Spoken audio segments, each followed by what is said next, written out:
নমস্কাৰ, মই পূজাই মোৰ অন্য এটা ভিডিঅ'লৈ আপোনালোকক স্বাগতম জনাইছোঁ। মোৰ গাটো ইমান ঠিক নাই, যিহেতু বাৰ্থডে আছে। বাৰ্থডে কাৰণে আহিছোঁ অকণমান আপোনালোকক ভিডিঅ' কৰি দেখাওঁ বুলি। বহুদিনেই হ'ল ভিডিঅ' আপোনালোকৰ মাজলৈ দিবই পৰা নাই। কিবা অকেজন থাকিলে দিয়া হৈছে, তাৰ উপৰিও বিশেষকৈ ভিডিঅ'বিলাক দিবলৈ মই নোৱাৰিছোঁ, কাৰণ মোৰ সময়টো অকণমান নিমিলে। আজিকালি অকণমান ব্যস্ততাপূৰ্ণ জীৱনত আছোঁ, আৰু তাৰ উপৰিও এই যিটো আমাৰ বৌহঁতৰ ঘৰৰ আজি যিহেতু আগদিনাখন ভিডিঅ' এডোখৰ আমাৰ বেটীৰ বেটা বাৰ্থডে আছে, ফাৰ্ষ্ট বাৰ্থডে। আৰু তাৰ উপৰিও যিহেতু অলপ ডাঙৰকৈ পাতিছে, কিন্তু মইহে আহিব পৰা নাই, কাৰণ কাম এটা জইন কৰিলোঁ। এইকাৰণে অকণমান ব্যস্ত হৈ আছোঁ। আৰু এইফালে হৈছে আমাৰ খোৱাটো কৰিব, এইফালে খোৱা বোৱাটো কৰিব, কিন্তু বুফে ছিষ্টেমে হয়। অকণমান ডাঙৰকৈ পাতিছে বুলি কৈছোঁৱেই, আৰু মোৰ মাতটো অত্যন্ত বেছি বেয়া হৈ আছে। আপোনালোকে ইগন'ৰ কৰিব মোৰ মাতটো। কিন্তু অকল যিহেতু ভিডিঅ'টো তাত কৰি আনিলোঁ, ভিডিঅ' কৰাৰ পিছত মাতটো তাত যিহেতু নিদিলোঁ, এতিয়াতো ভইচ অভাৰ কৰিবই লাগিব, উপায় নাই। আৰু এইফালে ৰাতিপুৱা মই বেডশ্বীট এখন ফ্লিপকাৰ্টত অৰ্ডাৰ কৰিছিলোঁ। ফ্লিপকাৰ্টত অৰ্ডাৰ কৰাৰ পিছত আহিলে দুখন বেডশ্বীট অৰ্ডাৰ কৰিছিলোঁ, তাকে এখন পাৰিবলৈ লৈছোঁ। মানে কি হ'ল, মই বেডশ্বীটখন প্ৰথমতে উলিয়ালোঁ তাৰপিছত কাপোৰখন দেখিলোঁ অকণমান সূতা চূতা আছিলে, সেইকাৰণে অকণমান জোকাৰি ল'লোঁ। তাৰপিছতে বেডশ্বীটখন 500ৰে হয়। বহুত প্ৰাইচটো যদিও কম, কিন্তু বস্তুটো বহুত ধুনীয়া আহিছে। মই পৰাৰ পিছতহে গম পালোঁ বস্তুটো বহুত ভাল বুলি। পৰাৰ পিছত চাবচোন কিমান ধুনীয়া লাগিছে, চাওকচোন বেডশ্বীটখন। আৰু গাৰু কভাৰকেইটাৰো বহুত ধুনীয়া দেখিবলৈ, আৰু কালাৰটো মোৰ বহুত ভাল লাগিছে। একচুৱেলি কালাৰটো মোৰ বিচনাখনৰ লগত একদম মিলি গৈছে। আৰু নেক্সট মই উলিয়ালোঁ এইফালে কাপোৰ এযোৰ। প্ৰথমতে অৰেঞ্জ কালাৰ সেই কাপোৰযোৰ যে দেখিছে, সেইযোৰ পিন্ধিম বুলি উলিয়াইছিলোঁ, কিন্তু অৰেঞ্জ কালাৰযোৰ মানুহজনে ক'লে বিশেষকৈ পেণ্ডেলটো যিটো দিছে সেইটোৰ লগত নিমিলে বুলি ক'লে। মই সেইটো কাৰণে আকৌ টচৰ কাপোৰ এযোৰ উলিয়ালোঁ, এইযোৰকে পিন্ধিম বুলি কাপোৰ খোজ দি আছোঁ। যিহেতু ওচৰে ঘৰে, আকৌ মেলিনো কি পিন্ধি যাম, কাৰণে খোজ দি পেলাই পিন্ধো বুলি ভাবিলোঁ। আৰু চুলিখিনি খোপা কৰিম বুলি ভাবিছোঁ। আজি তাতে মোৰো ধোৱা নাই, সেইকাৰণে খোপাটো কৰি ল'ব লাগিব। অলপ দেৰি হৈ যায় কাৰণে মায়ে কৈছে সোনকালে ওলোৱা, কাৰণ 1টা বজাৰ পৰা যিহেতু ষ্টাৰ্ট হ'ব বুলি কৈছিলে, সেইকাৰণে সোনকালে ওলাই মেলি আজৰি হৈ লওঁ বুলি ভাবিলোঁ।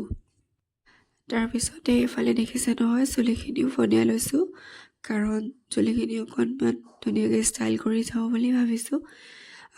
খোপা এটা কৰি যাওঁ বুলি ভাবিছোঁ, কাৰণ চুলিখিনি চবতে মেলি গ'লে যিহেতু ভাল নালাগে, চব ক্ষেত্ৰতে ভাল নালাগে, সেইকাৰণে খোপাটো কৰি যাওঁ বুলি ভাবিছোঁ। সেইকাৰণে সা সঁজুলিসমূহ উলিয়াই পেলাই চুলিখিনি প্ৰথমতে ফনিয়াই লৈছোঁ, কাৰণ চুলিখিনি দীঘল হৈছে যিহেতু ফনিয়াবলৈ বহুত প্ৰব্লেম হয় মোৰ।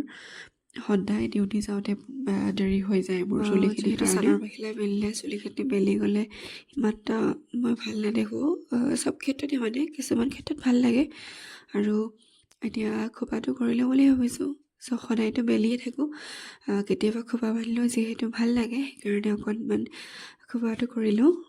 আৰু মই এনেই চিম্পুল লুক এটা দিবলৈ চেষ্টা কৰিলোঁ, এনেই আৰু নৰ্মেলকৈ বানটো যিহেতু মোৰ আছিলেই। তাৰপিছত অকণমান ঘূৰাই দিছোঁ, চুলিখিনি ঘূৰাই পেলাই পকাই মেলি এনেকৈ বান্ধি থৈ দিওঁ। আৰু মই নৰ্মেলকৈ ভাল পাওঁ, বেছি ষ্টাইল দি পেলাই ভাল নালাগে। আৰু বেনীগুঠিও দিব পাৰি, বেনীগুঠি এনেকৈ পকাই দিলেও ভাল লাগে বাৰু, এটা বেলেগ এটা লুক ক্ৰিয়েট হয়। কিন্তু মই ভাবোঁ যিহেতু চুলিখিনি আৰু বেছিকৈ ষ্টাইল কৰি থাকিবলৈ মন নাযায় কাৰণে বেনি কৰিবলৈ মন নগ'লে, সেইকাৰণে এনেদৰেই অকণমান ষ্টাইল এটা দি পেলাই ইফালে থৈ দিলোঁ। আৰু গ'লোঁ আমাৰ বাৰ্থডে গাৰ্লৰ ঘৰলৈ।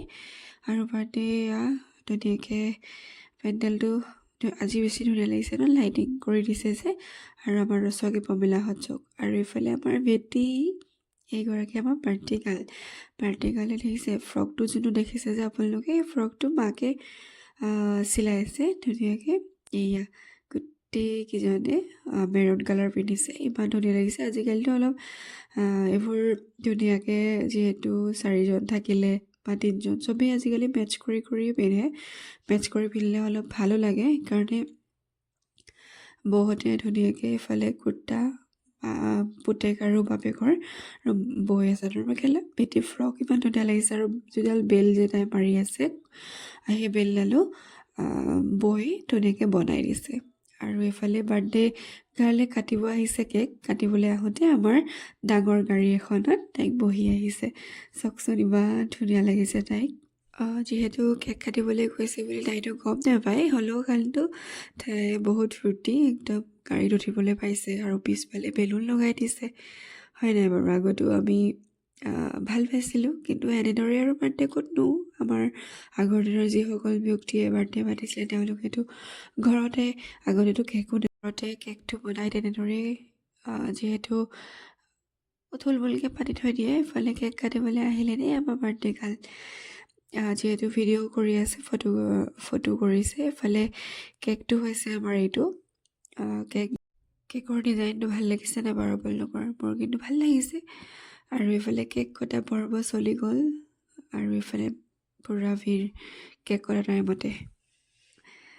সেয়া আৰু কি ধুনীয়াকৈ সময়বোৰ গ'ল। ফটোখিনি বাৰু আপোনালোকক লগাই দিম, বিয়াও যিহেতু অকণমান পলম হ'ব, আৰু এডিটটো মই বহুত দেৰিকৈ কৰিবলগীয়া হৈছে, গাও ভাল নাছিলে, আজি মাতটো ওলাইছে, সেইকাৰণে অকণমান ভইচ অভাৰ কৰি দিছোঁ। যিহেতু গোটেইটোৱে ভইচ অভাৰ কৰিবলগীয়া হৈছে, কাৰণ কিছু ব্যক্তিয়ে যিহেতু অকল গানটো লগাই দিলে ভাল নাপায়, সেইকাৰণে ভইচ অভাৰ কৰি দিছোঁ। আৰু লাষ্টত ৰাতি বহুত দেৰি হ'ল, আমাৰ 11:30 বাজিলে।